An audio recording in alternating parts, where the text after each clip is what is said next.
കർത്താവേ, എന്റെ ലോറി ഇനി ആന്റണിയുടെ മുറ്റത്ത് കിടന്ന് അത് അപകടവാ. എടുത്ത് മാറ്റിക്കളയാം.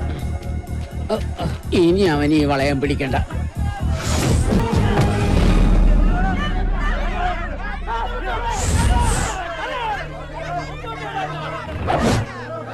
മതി, നിർത്ത്. ഇനിയൊന്നും പറയരുത്. ആരെയും കണ്ണടച്ച് സ്നേഹിക്കുകയും വിശ്വസിക്കുകയും ചെയ്യുന്ന ഈ ആന്റണിയുടെ മകൻ ഒരു അബദ്ധം പറ്റി. എല്ലാരും അവനോട് ക്ഷമിക്കണം. അവനെ ശപിക്കരുത്.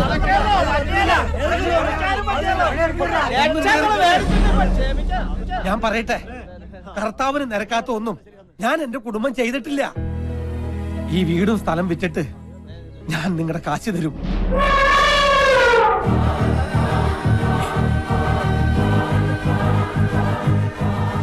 ആന്റണി വെറുമാക്ക് പറയാറില്ല. ഒരൊറ്റ അപേക്ഷയുള്ളൂ. അതിനൊരു അല്പം സാവകാശം എനിക്ക് തരണം. എല്ലാരും പിരിഞ്ഞു പോണം.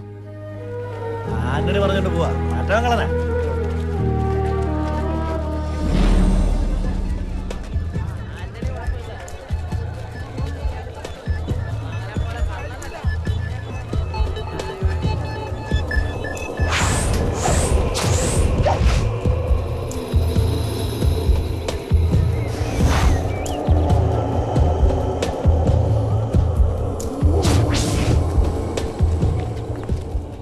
എവിടെയാടാ നിന്റെ മോൻ? വിളിക്കവനെ. അവനെ നീ എവിടെ ഒളിപ്പിച്ചാലും ഞങ്ങള് പൊക്കും. ഏയ് വേണ്ട, നമ്മുടെ ആന്റണി ചേട്ടനോട് ഇങ്ങനെ പെരുമാറാൻ പാടുണ്ടോ? ഒന്നുമില്ലെങ്കിലും 5 കാശ് പ്രതിഫലം വാങ്ങാതെ നാട്ടു റോഡിൽ വെച്ച് നല്ല നാടൻ പാട്ടും നാടൻ തല്ലും കാഴ്ചവെച്ച വലിയൊരു കലാകാരനാണ് ഇദ്ദേഹം. കലാകാരന്മാരെ ബഹുമാനിക്കണ്ടേ? ആദിത്യനെ കാണേണ്ട ആവശ്യം എനിക്കില്ല. കാരണം ഇടപാട് നമ്മൾ തമ്മിലായിരുന്നല്ലോ. 4 ലക്ഷം രൂപ എന്നോട് വാങ്ങിയത് ആന്റണിയാ. അല്ലേ ആന്റണി? അതെ. കേട്ടോടാ, ആന്റണി സത്യസന്ധന. ആന്റണിയുടെ വാക്ക് വിശ്വസിച്ച് കാശ് കിട്ടാനുള്ളവന്മാർ ഇവിടെ നിന്ന് ഇറങ്ങിപ്പോയത് വെറുതെ അല്ലെന്ന് ഇപ്പം മനസ്സിലായില്ലേ? നിങ്ങളുടെ കാശ് ഞാൻ പെട്ടെന്ന് തരാം. എന്നാ പെട്ടെന്ന് തന്നേക്ക്. ഞങ്ങൾക്ക് പോകാൻ തിരക്കുണ്ട്. ഇവർക്കൊക്കെ ഒരുപാട് ജോലി തിരക്കുള്ളതാ. എനിക്ക് കുറച്ച് അവധി തരണം. അവധി തരാൻ ഞാൻ നിന്റെ മേലുദ്യോഗസ്ഥനൊന്നും അല്ലല്ലോ ആന്റണി. നടക്കുന്ന കാര്യം ഞാൻ തന്നെ പറയാം. നിന്റെ ആനയെ ഞാൻ എന്റെ വീട്ടിലേക്ക് കൊണ്ടുപോവാ. ഇനി മാടമ്പാട്ട് തറവാട്ട് മുറ്റത്ത് നിൽക്കട്ടെ. എന്തേ അടങ്ങി നിക്കടാ. തടയാൻ വരരുത് ആന്റണി. തടയാൻ വന്നാ ഈ മുറ്റത്തിട്ട് എല്ലാത്തിനെയും വെട്ടി നുറുക്കി ചോര കൊണ്ട് എന്നെ കണക്കെഴുത്തള്ളും. വിളിക്കണം നമ്മുടെ ആന ഡ്രൈവറെ.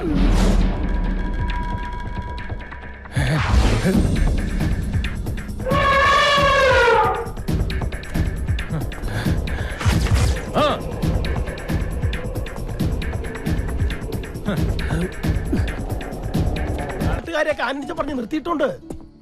നാട്ടുകാരുടെ മുന്നിൽ പിടിച്ചു നിൽക്കാൻ ഒരു പക്ഷെ എനിക്ക് പറ്റിയേക്കും.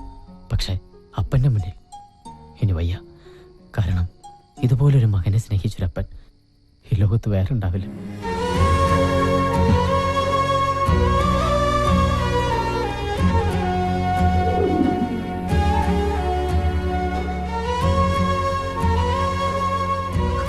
ലക്ഷ്മിയെ, കരയണ്ട. ഇപ്പൊ അവൻ ഇവിടുന്ന് മാറി നിൽക്കുന്ന തന്നെയാ എന്തുകൊണ്ട് നല്ലത്. നീ കരഞ്ഞു വെറുതെ എന്നെ വിഷമിപ്പിക്കില്ലേ?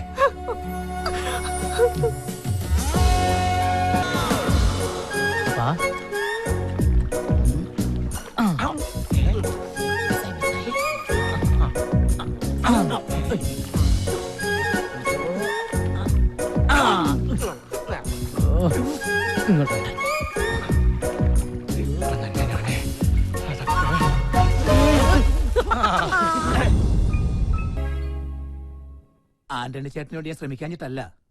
ചേട്ടനറിയാലോ, എന്റെ ഈ സ്ഥാപനത്തിലൂടെ ഞാൻ കാരണം പലർക്കും ജോലി ലഭിച്ചിട്ടുണ്ട്. ഈ നാട്ടിൽ തന്നെ പലർക്കും ഡ്രൈവറെ ആവശ്യമുണ്ട്. അവരെയൊക്കെ ഞാൻ വിളിച്ചതാ. പക്ഷേ ആന്റണി ചേട്ടന്റെ പേര് പറഞ്ഞപ്പോ പലർക്കും താല്പര്യമില്ല. അത് മറ്റൊന്നും കൊണ്ടല്ല, ലക്ഷങ്ങളുടെ കടക്കാരനല്ലേ, ആ പേടി കൊണ്ടാ. നിന്നെ അതെ, ഇന്നത്തെ പത്രത്തില് ഡ്രൈവറെ ആവശ്യമുണ്ടെന്ന് പറഞ്ഞ് ഒരു പരസ്യമുണ്ട്. പക്ഷെ ഇവിടെ ഒന്നും അല്ല, അങ്ങ് നഗരത്തിലാ. അവിടെ ആവുമ്പോ ആനണി ചേട്ടനെ ആർക്കും അറിയില്ലല്ലോ. താല്പര്യമുണ്ടെന്ന് മുട്ടി നോക്ക്. പോയാലൊരു മുട്ട് കിട്ടിയ ആനണി ചേട്ടന്റെ ലക്ക.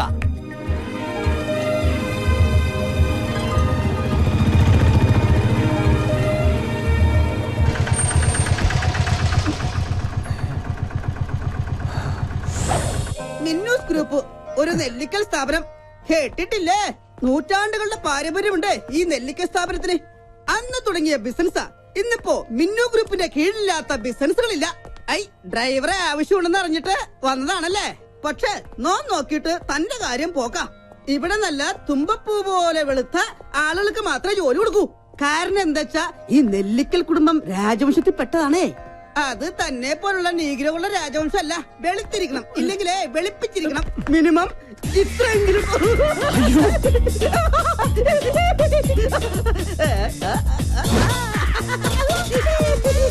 ഞാനിങ്ങനെ കുട്ടി പൗഡർ കോളേജിന്റെ പേരിൽ അഡ്ജസ്റ്റ് ചെയ്ത് പോകുന്നു. നോട്ട് ഓൺലി ഞാൻ കല്യാണം കഴിച്ചിട്ടില്ല, ആ ഒറ്റ പരിഗണന കൊണ്ടാ എനിക്കിവിടെ ജോലി കിട്ടിയത്. ഇവിടുത്തെ പ്രത്യേകത എന്ന് പറഞ്ഞാൽ കല്യാണം കഴിക്കാത്തവരോട് വർമ്മ സാറിനും മിന്നു മേഡത്തിനും ഭയങ്കര സ്നേഹമാണ്.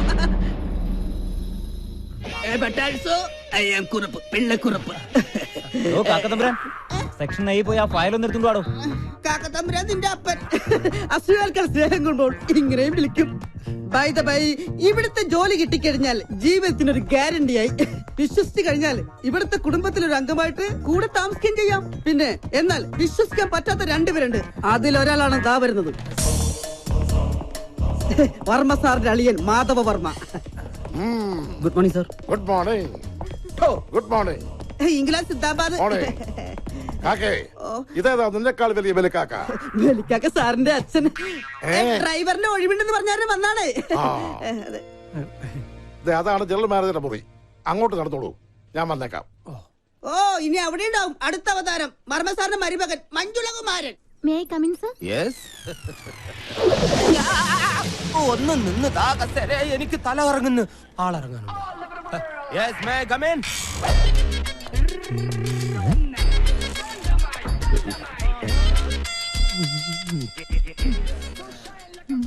സർ, മുഖത്തേക്ക് നോക്ക്.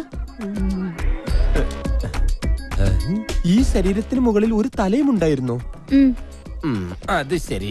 അതെ, കുട്ടി ഇവിടെ ജോലിക്ക് വന്നാണോ അതോ ക്യാബറ ഡാൻസിന് വന്നാണോ? ലുക്ക്, ഇമാതിരി ഡ്രസ് ഇട്ടുകൊണ്ട് ഓഫീസിൽ വന്നാൽ മറ്റുള്ളവരുടെ കൺട്രോൾ പോകും. എന്നെ പോലെ മറ്റുള്ളവർക്ക് അടക്കി പിടിച്ച് നിയന്ത്രിക്കാൻ പറ്റിയെന്ന് വരില്ല. കുട്ടിക്കറിയോ, കേരളത്തിലെ ഒട്ടുമിക്ക പുരുഷന്മാരും ഒരു പ്രഷർ കുക്കർ പോലെയാണ്. ഇമാതിരി കോലങ്ങൾ കണ്ടാൽ ആ പ്രഷർ കുക്കറിന്റെ സമ്മർദ്ദം മൂത്ത് മൂത്ത് മൂത്ത് അവസാനം നീരാവിയോട് കൂടി ഒരു വിസിലിംഗ് വരും. ആ വിസിലിങ്ങിനെയാണ് കുട്ടി സ്ത്രീ പീഡനം എന്ന് പറയുന്നത്. അതുകൊണ്ട് കാര്യമായിട്ട് സാറ് പറയുകയാണ്, മേലിൽ ഇമാതിരി ഡ്രസ് ഇട്ടുകൊണ്ട് വന്ന് മറ്റുള്ളവരുടെ സേഫ്റ്റി വാൽവ് തകർക്കരുത്. Please go get out. എന്റെ വാൽവ് ഉപ്പിട്ടൊരു സോഡ നിറഞ്ഞ വെള്ളം കുടിച്ചില്ലേ സാർ? ഡ്രൈവർ ആവശ്യമുണ്ടെന്ന് അറിഞ്ഞിട്ട് വന്നാണല്ലേ? അതെ sir. Sit down. Thank you. പേരെന്താന്ന് പറഞ്ഞേ? പറഞ്ഞിട്ടില്ല. എന്താ പറയില്ലേ? പറയും. എങ്കിൽ പറ. ആന്റണീന്നാ. എന്ത് ഗണി? ആന്റണി. ഗുഡ് നൈം, ആന്റി ഗണി. ശ്രദ്ധിക്കാം, സാധാരണ ഇന്റർവ്യൂ ചെയ്യുന്ന ആൾക്കാരെ പോലെ അല്ല മഞ്ജുളൻ ഇന്റർവ്യൂ ചെയ്യുന്നത്. ഈസി ക്വസ്റ്റ്യൻസ് മഞ്ജുളന്റെ നിഘണ്ടുവിലേ ഇല്ല. ബുദ്ധി കൊണ്ട് മാത്രം ഉത്തരം പറയണം. ക്വസ്റ്റ്യൻ നമ്പർ 1 ആലോചിച്ചിട്ട് പറഞ്ഞാൽ മതി. കാള കിടക്കും കയറോട്. എന്ത് അറിയില്ല? പരമകഷ്ടം. ക്വസ്റ്റ്യൻ നമ്പർ 2 മുറ്റത്തെ ചെപ്പിന് അടപ്പില്ല. എന്താണ്? പെട്ടെന്ന് പറ. അറിയില്ല? കഷ്ടം. എന്നാൽ നിങ്ങൾക്ക് പറയാൻ എളുപ്പത്തിന് ഇതിനേക്കാൾ വെറും ഈസി ക്വസ്റ്റ്യൻ ചോദിക്കാം. സൈക്കിൾ വട്ടത്തിൽ ചവിട്ടുമ്പോൾ നീളത്തിൽ പോകുന്നത് എന്തുകൊണ്ട്? അതും അറിയില്ല? ഇരിക്കടോ. പിന്നെ എന്തിനാ നിങ്ങൾ ഡ്രൈവർ പണിക്കെന്നും പറഞ്ഞുകൊണ്ട് ഇവിടെ ഓടി വന്നത്? ശരി, അവസാനമായിട്ട് ഞാൻ ഒരു ചോദ്യം കൂടി ചോദിക്കും. അതിനെങ്കിലും ഉത്തരം പറഞ്ഞാൽ നാളെ മുതൽ നിങ്ങൾക്ക് ഡ്രൈവർ പണി ചെയ്യാം. ക്വസ്റ്റ്യൻ ആലോചിച്ച് മാത്രം ഉത്തരം പറയുക. കിക്കിലിക്കും കിളികിൽക്കും ഉത്തരത്തിൽ ചത്തിരിക്കും. Correct answer. ഇവനൊന്നുമല്ല ഇവിടുത്തെ കാര്യങ്ങൾ തീരുമാനിക്കുന്നത്. മിന്നുമോള് പല പ്രാവശ്യം ഇവനോട് പറഞ്ഞിട്ടുള്ളതാ ഈ കസേര കയറി ഇരിക്കരുതെന്ന്. ഞാനൊന്ന് വിളിക്കട്ടെ? ഞാൻ പറഞ്ഞാൽ അവൾ എത്രത്തൊന്നും പറയില്ല. കാരണം നാളെ അവൾ എന്റെ മകന്റെ ഭാര്യയായിട്ടതാ. അതിനു മുമ്പ് ഞങ്ങൾ ഒളിച്ചോടി. ഹലോ മോളെ, അമ്മാവനെ, ഒന്നും നടക്കില്ല. ഇവിടെ ഡ്രൈവറെ ആവശ്യമുണ്ടെന്നും പറഞ്ഞ് ഒരാള് വന്നിട്ടുണ്ട്. മിടുക്കന. എനിക്ക് അവരുടെ സംസാരം വളരെ ഇഷ്ടപ്പെട്ടു. ശരി മോളെ. നടക്കില്ല.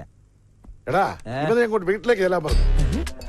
എന്റെ പട്ടി പോകും. അങ്ങനെയാണെങ്കിൽ അമ്മാവും കൊണ്ട് പോക്കോ. ഞാൻ മിന്നുമ്പോളോട് വിളിച്ചു പറഞ്ഞേക്കാം. അത് വേണ്ട. അതെ, ഇതിനൊക്കെ ഇംഗ്ലീഷിൽ ഒരു ചൊല്ലുണ്ട്. എന്താ അത്? I don't know to worry immediately salutification in the way. What my friends, what my problem? എന്ന് വെച്ചാൽ നീ നന്നായാൽ നിനക്ക് കൊള്ളാന്ന്. വാടോ. ഇവനോട് പറഞ്ഞതാ. വാടോ. കൂടുതൽ ചാരണ്ട, തന്റെ കറുപ്പതിൽ പിടിക്കും. പിന്നെ എന്റെ തന്തയ്ക്ക് വിളിച്ച തനിക്ക് ഇവിടെ ജോലിയൊന്നും കിട്ടാൻ പോകുന്നില്ല. ഇനി അഥവാ കിട്ടിയാൽ തന്നെ ഗിയർ മാറ്റുമ്പം പോലും മിന്നുവിനെ വിളിച്ച് അനുവാദം വാങ്ങിയിരിക്കണം. അത്തരം കാര്യങ്ങളിൽ മിന്നു കർക്കശക്കാരിയാണ്. നോക്കിയോ.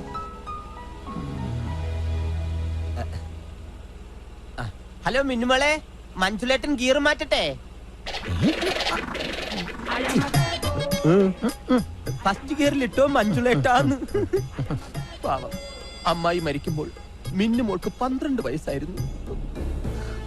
അന്നാണ് അവളുടെ ജീവിതത്തിൽ അത് സംഭവിച്ചത്. എന്ത് ദുരന്തം? I mean tragedy. കളിച്ച് ചിരിച്ച് പ്രണയിച്ച് SMS അയച്ച് ആടിപ്പാടി നടക്കേണ്ട പ്രായത്തിൽ, അതായത് വെറും 12ാമത്തെ വയസ്സ്, പാവ മിന്നുമോള് പെട്ടെന്ന് പ്രായപൂർത്തിയായി. ഐ മീൻ പക്വതയ്ക്ക് അഡിക്റ്റായി പോയി.